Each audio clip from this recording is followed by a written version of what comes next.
রূপসী, এইসব কি শুনলাম মা? হ্যাঁ, নলিনজি বললো সেসব যদি সত্যি হয় তো খুব খারাপ কথা। তুই নাকি বলরামের সঙ্গে চোপড় দিন রাত ঘুরে বেড়াচ্ছিস, হাটে যে চুড়ি কিনেছিস, অচকলা খেয়েছিস। হ্যাঁ, খেলাম তো কি হলো? হ্যাঁ, না না না মা, এই তো খুব খারাপ কথা। এই তো ভালো করছিস না। লোকে বদনাম করলে সত্যি কেউ বিয়ে করবে না। না করলো, যার জন্য বদনাম হলো সে তো করবে। ও মা গো, কোথায় যাবো গো? ইকি কাজ করলো গো দাদা, মেয়ে নিজের বিয়েতে তো নিজে। আর তুই চেঁচাচ্ছিস কেন? আমার রূপসী, ও বলরামের সঙ্গে বিয়ে হলে তুই সুখী হবি? কখনো হবে না। উল্কি মনে রাখে শুনি কাজ কাম করে না। না দাদা, তুমি নলিনের সঙ্গে আমি বিয়েই করবো না।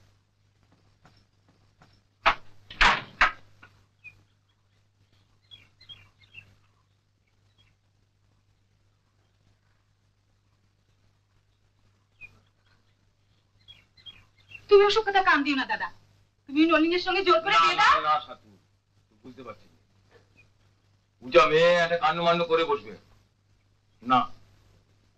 আমি ঠাকুরদার কাছেই যাব। আমার যেতে হবে, আমার যেতেই হবে। আমার তো একটাই মেয়ে ঠাকুরদা, আমার যা কিছু আছে সব তো ওরই থাকবে। বলছিল কি, তোমার নাতি বলরামকে দেখে আমার মেয়ে বড় ভালো লেগেছে। তোমার মেয়ের ভালো লাগাই তো সব কথা নয় লবিন। তাই দেখো, আরে শুধু কি রূপসী ভালো লেগেছে, তোমার নাতি বলরাম সিও তো। এগুছে আমার ভালো লাগা চাই। ও, তা আমার মেয়েকে তোমার? না না না, ভালো লাগে না। হ্যাঁ, কেন? শুধু আমার সংসার নয় লবিন, এই আমার মন্দির। এই মন্দিরে দাসী হবার যোগ্যতা তোমার মেয়ের নাই, তাই ভালো লাগে না। তুমি কি বলছো ঠাকুরদা? আমি ঠিকই বলছি লবিন, তুমি শুধু মেয়ে জন্মই দিয়েছ, দাসী ঘরের বউ হবার উপযুক্ত করে তুমি তারে করো নাই। যা ধরো এই সংসারে এলে এই সংসার ভেঙে যাবে, আমাদিকে অমঙ্গল হবে। হ্যাঁ, ও তোমাদিকে সংসারে এলে তোমাদিকে সংসার ভেঙে যাবে, তোমাদিকে অমঙ্গল হবে। কে হবে? একটু ঝিঙ্গি মেয়ে, আচার লাই বিচার লাই, ওকে আমি সংসারের লক্ষ্মী করে আনতে পারি না লবিন, পারি না। ঠিক আছে, ঠিক আছে, অপমানের শোধ আমি লোব ঠাকুরদা, অপমানের শোধ আমি লোব।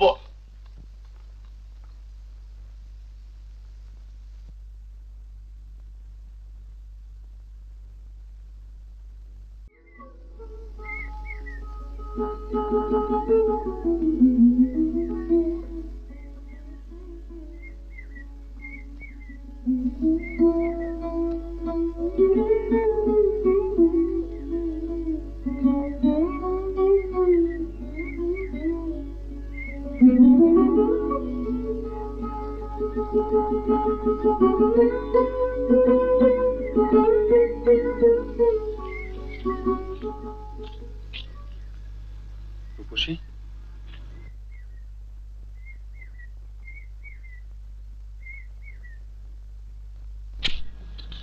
তুই দেরি করলি কেন রূপসী? আমি একা একা সেই কখন থেকে। কি হয়েছে রূপসী? ছাড়ো, আমি আর তোমার কাছে আসবো না গায়ন। কেন? কি লাভ? তোমার ঠাকুরদা আমায় চায় না, বাবাকে অপমান করে বলেছে আমি তোমাদিকের ঘরে গেলে তোমাদিকের অমঙ্গল হবে, ঘর ভেঙে যাবে। এসব তুই কি বলছিস রূপসী? তার লিগে বাবা বলেছে যেখানে তোকে ওরা চায় না, আমাকে অপমান করে, সেখানে আমি তোর বিয়ে দেবো না। তোর বিয়ে আমি না রূপসী, না, ই হবে না, ই আমি হতে দেব না। তোমার কথা কেউ শুনবে না, আর কেনই বা শুনবে? কি মুরদ আছে তোমার? আমাকে বিয়ে করতে চাও, আমার জন্য শাড়ি গয়না কুমকুম পারবে কিনে দিতে? হ্যাঁ পারবো, নিশ্চয় পারবো।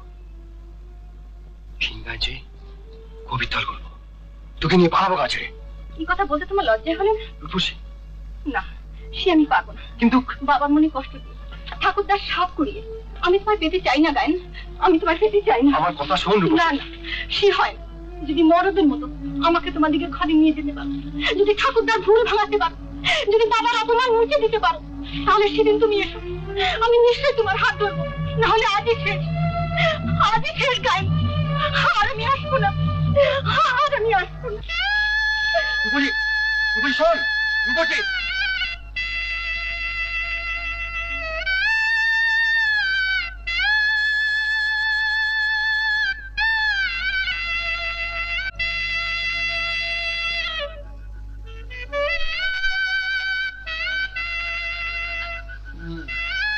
আমার মা নাই, বাপ নাই, কিন্তু তোমরা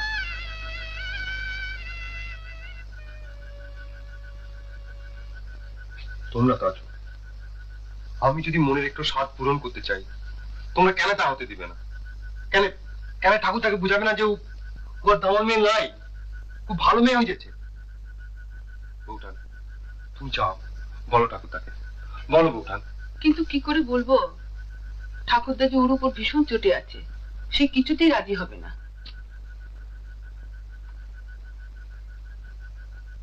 ওগো, কি হবে?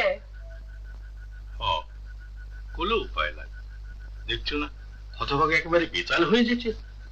তার চেয়ে তুমি যে ঠাকুরদাকে সব কথা বুঝিয়ে বলো। আমি? হ্যাঁ আমি যাব? হ্যাঁ। তাহলে এগুতে খড়মের ঘায়ে ফাটবে আমার মাথাটো। তরল, তুই যা। আমি? কেনে? ঠাকুরদা তো তোকে খুব ভালোবাসে। তা বাসে, তবে কি জানো দিদি, আমার সেই বুকের বেতাটা আজ আবার চেগে চেগে উঠছে। হ্যাঁ? না না না, তা তোমার যে কাজলাই বাবু। দাদা, দাদা, আমি বলি কি যে একা একা না গিয়ে সবাই মিলে জোট বেঁধে গেলে হতো না? এটা তুমি ঠিক বলেছো বটে। হ্যাঁ? জোট বেঁধে গেলে কারো ভয় থাকবে না। হ্যাঁ। চলো এক্ষুনি চলো। এক্ষুনি? তরল, দেখ তো ঠাকুরদা ডেকে রয়েছে না। চলো চলো এক্ষুনি চলো, চল। এসো, এসো।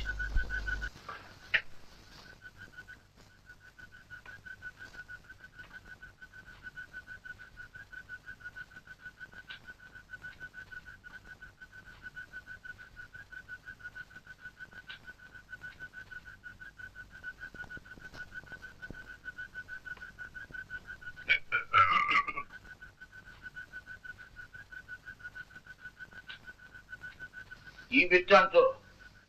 ওটা পরিবার সেখানে কেন? ঠাকুরদা, আজ এখনো শোয়া হয় নাই? না, এখনই যাও, একটু দেরি হবে। জগা, ঠাকুরদা। দড়ি তো একটু যাচাই করে দেখবি তো, বেশ শক্ত হয়েছে। আচ্ছা ঠাকুরদা। ঠাকুরদা, বলছিলাম কি, বলবে আমার জানা আছে। শিবপুরে মেলায় যাবে তো? আচ্ছা যাও, আমি তো আছি ঘর দেখা লেগে। না ঠাকুরদা, মেলায় যাব না আমরা। হ্যাঁ? কথাটা হচ্ছে ঠাকুরপো কি করলো আসি আরাম জানা? না, কিছু করে নাই, তবে করতে চাইছে। কি করতে চাইছে? বিয়ে করতে চাইছে ঠাকুরদা।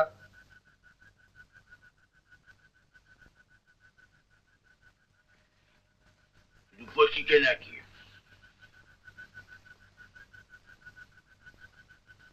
ঠাকুরদা, ওদের দুজনের মন টলেছে কিনা। ওদের দুজনের মন চললেও পব্বতের মন চলবে না জগায়। কিন্তু ঠাকুরদা, ও ছেলে যে।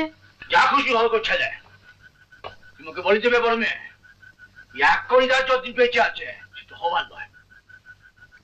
যদি এখানে মন থাকতে না চায়, চলে যাক, যেখানে খুশি চলে যাক।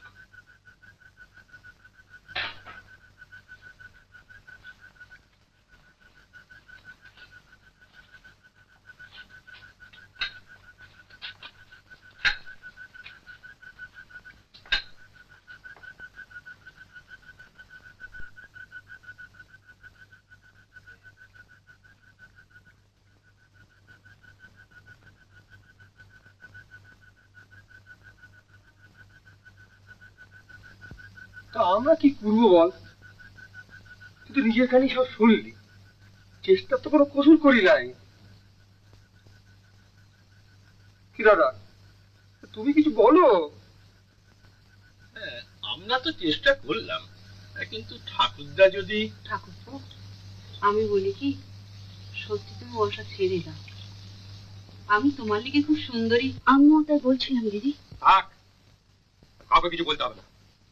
তবে এটা জেনে রাখো তোমরা, যদি ওকে না পাই তাহলে আমি জলে ঢুকবো, বিষ খাবো, গলায় দড়ি দেবো। কোন তো করবি এগুতে, তাই ঠিক কর। জলেও ডুববে, বিষও খাবে, আর গলায় দড়িও দেবে। তামাশা, আমার দুঃখকে নিয়ে তামাশা করতে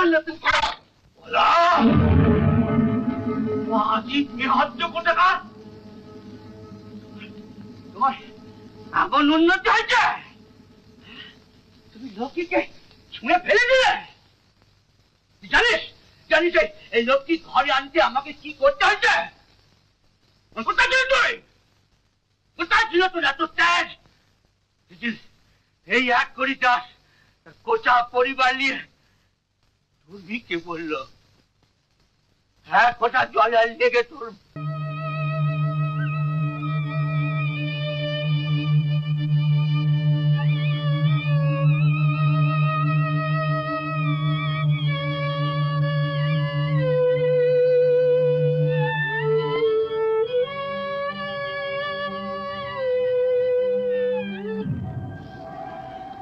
আকাশে আগুন জ্বলছে,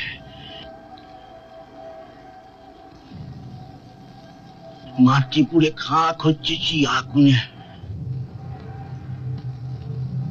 তবু এলাম মরা নদী চোর ঝালে। জলে লেগে বহু চাষি তখন পাগলের মতো বালি খুঁজতে লেগেছে।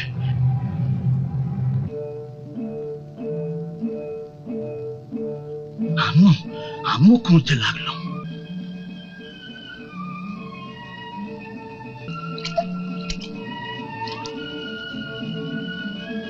সেটা জল দেখতে পেলাম ভগবানের কৃপায়। আসলে ভরে জল তুললাম, কিন্তু কিন্তু জল পেয়েও খেতে পারলাম না।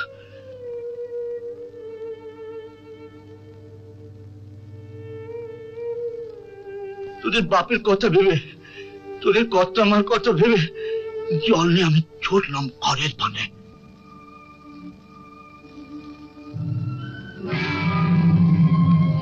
ঘরে এসে যে এমন একটা দৃশ্য দেখতে হবে এই তো আমি ভাবি নাই।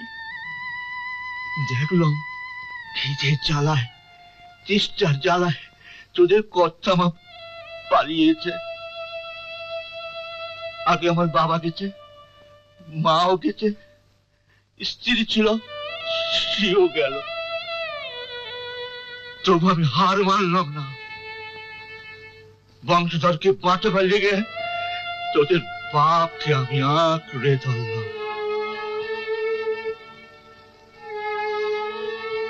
তারপর শুধু আমার লয়, গোটা গ্রাম যেন শ্মশান হয়ে গেল, পুড়ে ছাই হয়ে গেল কত চাষি পরিবার। বাকি যারা ছিল গ্রাম ছেড়ে তারাও পালালো। রইলাম শুধু আমি, তোদের বাপ, আর সম্বল মাত্র ওইটুকুন জমি। শুধু আশা, একটুকুন আশা, বৃষ্টির লেগে একটুকুন আশা। শেষে ভগবান দয়া করলেন, আকাশ মেঘে জল নেমে এলো আমাদের জমিতে, মাটি ভেজল, আমরা এগোলাম চাষের লেগে। কিন্তু শুধু লাঙ্গল আছে, বলদ নাই। তাই তোদের বাপের হাতে হাল ধরিয়ে নিজে বলদ হলাম সেদিন। মনে আশা আমি সজ্ঞ করবো, আবার সব ফিরে পাবো, সব ফিরে পাবো। সেই কষ্টের মজুরি একদিন পেলাম, ধানে ভরে গেল আমাদের জমিটা। তারপর সব হলো, জমি বাড়ালাম, নতুন করে ঘর চাইলাম, তুমি বলদ কিনলাম, তোদের মাকে ঘরের লক্ষ্মী করে আনলাম। তোরা সবাই এলি একে একই সংসার, তোদের সবার চেষ্টায় আমারই সংসার সভ্য হলো। কিন্তু আমি সেদিনের কথা ভুলি না, সেদিনের কথা আমি ভুলি নাই। তাই ভয় হয় যদি পাপ ঝুঁকে আমার এই মন্দির, আমার এই সাধের যজ্ঞ যদি ভেঙে যায়। না না জগাই, আমি হতে দেবো না, না না, আমি হতে দেবো না।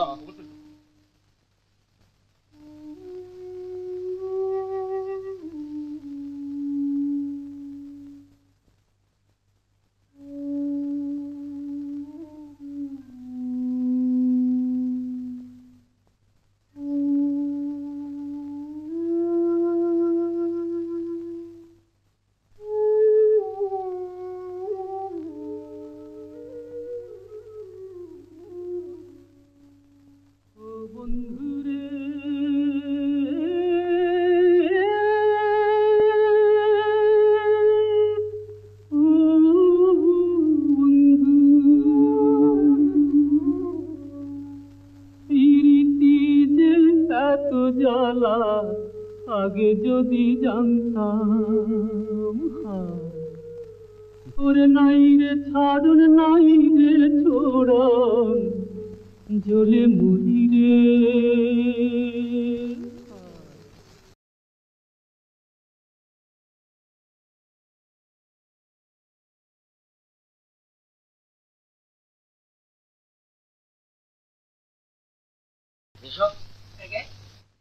আমি কিছুতেই সহ্য করতে পারছি না, আমার ভিতরে জ্বলছে, আমি জ্বলে গেছি। আমার এত সম্পত্তি থাকতে, আমার এত সম্পত্তি থাকতে রূপসী কেন বলাকে ভালোবাসবে? কিছুতেই সহ্য করতে পারছি না। মানেই তো খুব আর নাই, আমার মন করছে বলা গান নিয়ে ফোন করে বেড়াই।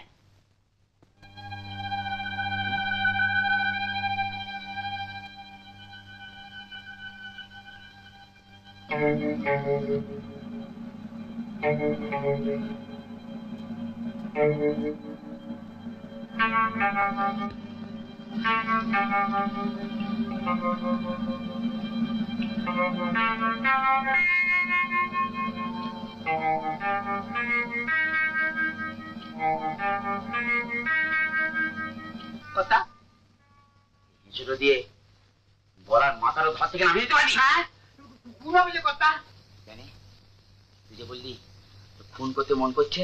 না না না না না না না, ওটা আমি কথা কথা বলছি। কোনো ভয় নেই, দেশো আমি মেলা টাকা খরচ করবো। পথের কাঁচা ও সরে গেলে রূপসার বিয়ে করবে। না, জেল, কালাপানি, দেবন্তর আমি পাবো না। এসো, আমি তোর জন্য এত করলুম, তুই আমার জন্য ইটো করতে পারবি না? না, আমি কি করে করবো? আমি বলাগানকে খুন করতে গেলে বলাগানি তো আমাকে খুন করে ফেলে। তখন সঙ্গে না না, এই সপ্তাহে আমার নাম আছে, গুমড়ো গুমড়ো গুমড়ো। গুমড়ো? হ্যাঁ, জমি জমা খুঁজে ওটা এখন খুন রকমের কাজই করছে। সতীশ সাপুইকে যখন করে জেল খেটে এলো, ওকে কিছু টাকা দিলে হেসে গেলে এইসব কাজ করে দেবে। ঠিক বলেছিস, তো কি টাকা করা, যত টাকা লাগে দিব। সারা বলা কাইনকে এসো যদি আমি খতম করা।